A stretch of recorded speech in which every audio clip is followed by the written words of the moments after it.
PT Merdeka Gold Resources anak usaha PT Merdeka Copper Gold Tbk siap melakukan penawaran uang perdana saham atau IPO. Total dana segar diperkirakan mencapai 4,65 triliun rupiah. Masa penawaran umum akan berlangsung mulai 17 hingga 19 September 2025.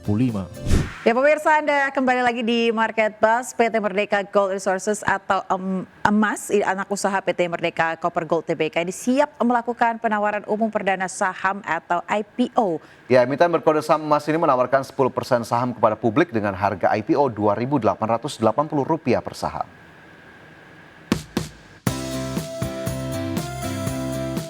PT Merdeka Gold Resources anak usaha PT Merdeka Copper Gold Tbk siap melakukan penawaran uang perdana saham atau IPO.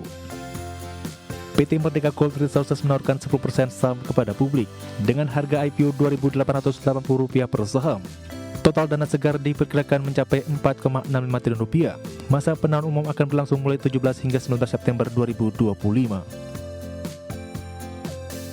Founder WH Project William Hartanto menilai harga IPO relatif premium. Namun mengingat momentum penguatan harga emas saham ini dinilai menarik. Terlebih jumlah saham yang dilepas hanya 10% sehingga memberi kesan terbatas dan berpotensi mendorong minat beli investor. William merekomendasikan buy sejak masa penawaran maupun setelah resmi tercatat di bursa pada tanggal 23 September mendatang. Meski demikian, investor tetap diminta mengawasi volume perdagangan, sebab bila volume meningkat tinggi sejak hari pertama, bisa menunjukkan tekanan jual yang besar dan rawan terkoreksi. Berbagai sumber IDXNO.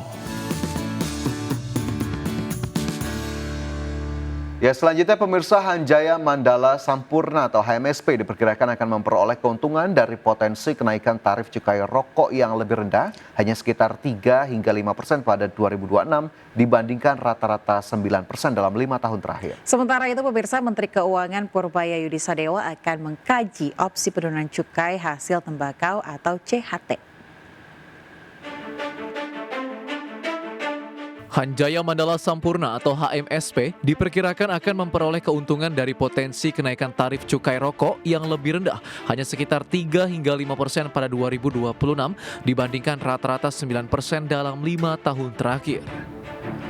Berdasarkan rancangan awal Anggaran Pendapatan dan Belanja Negara atau RAPBN 2026, tarif cukai rokok di Indonesia kemungkinan hanya akan naik 3 hingga 5% pada tahun depan. Diskusi di DPR juga mendorong penerapan kenaikan cukai yang lebih rendah sehingga memperbesar peluang terciptanya rezim cukai yang lebih longgar bagi industri tembakau. Menyikapi tidak adanya kenaikan cukai hasil tembakau tahun depan, saham emiten rokok kompak melesat pada perdagangan hari Selasa lalu. 4 emiten rokok yang melantai di bursa pada hari Selasa kompak membukukan kenaikan harga saham yang signifikan, bahkan 2 dari 4 saham rokok tercatat menyentuh batas auto rejection atas dan 2 lainnya juga tercatat nyaris arah. Sementara itu, Menteri Keuangan Purbaya Yudi Sadewa akan mengkaji opsi penurunan cukai hasil tembakau atau CHT. Menurutnya, setiap kebijakan yang dirumuskan memerlukan studi mendalam dan analisis dari lapangan sebelum diterapkan. Berbagai sumber IDX Channel.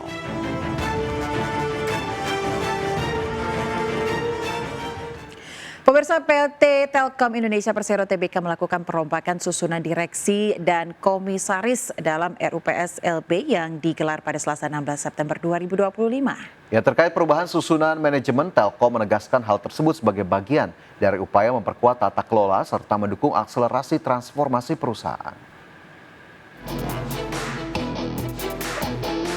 PT Telkom Indonesia Persero Tbk melakukan perombakan susunan direksi dan komisaris dalam RUPS LB yang digelar pada Selasa 16 September 2025.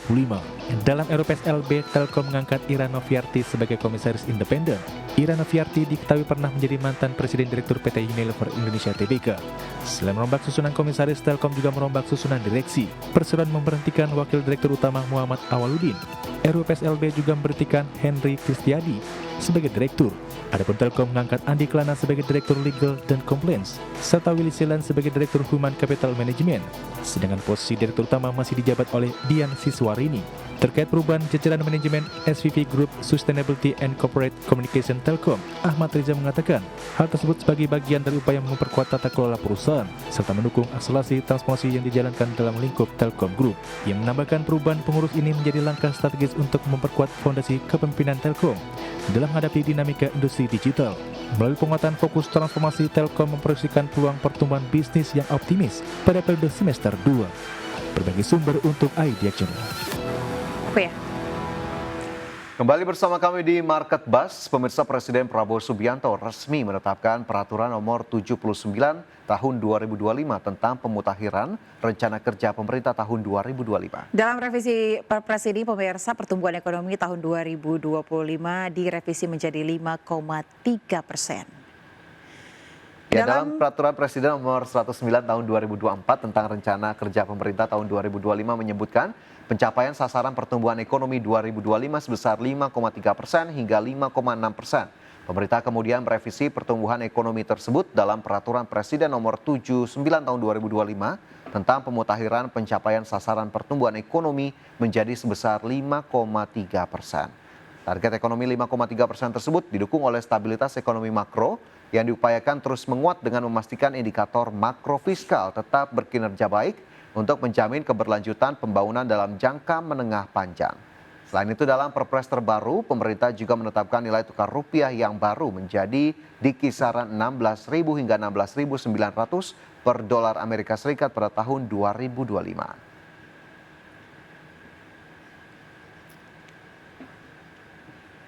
Ya, berikutnya pemirsa, Menteri Keuangan Perbayudi Sadewa memastikan akan menyisir pendapatan negara terutama dari sisi penerimaan perpajakan.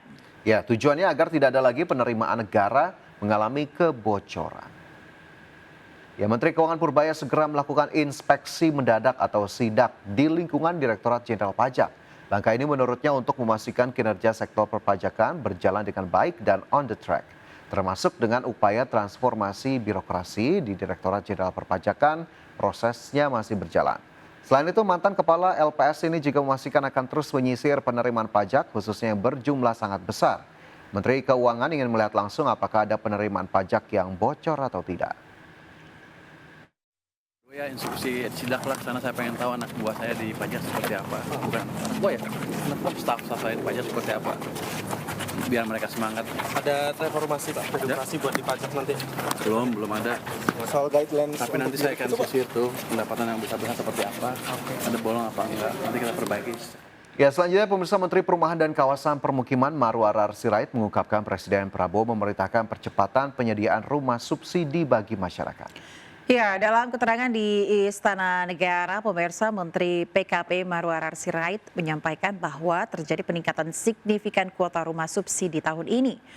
Realisasi program rumah subsidi dari 1 Januari hingga 15 September 2025 yang sudah diserahkan tercatat sebanyak 175.662 unit.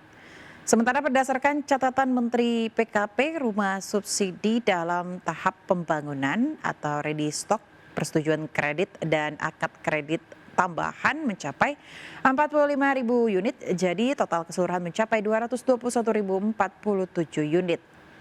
Selain itu, pemirsa, Menteri ARA juga menjelaskan program kredit usaha rakyat untuk sektor perumahan yang nilainya 130 triliun rupiah ini disebut menjadi langkah strategis. Untuk pertama kalinya, KUR diarahkan mendukung pembiayaan rumah rakyat.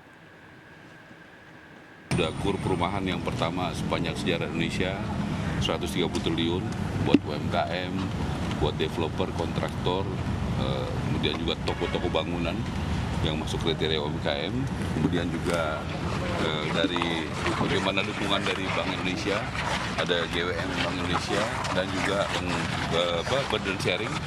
Sekarang kami doakan akan merumuskan satu lagi kebijakan di bidang perumahan yang diharapkan bisa menggerakkan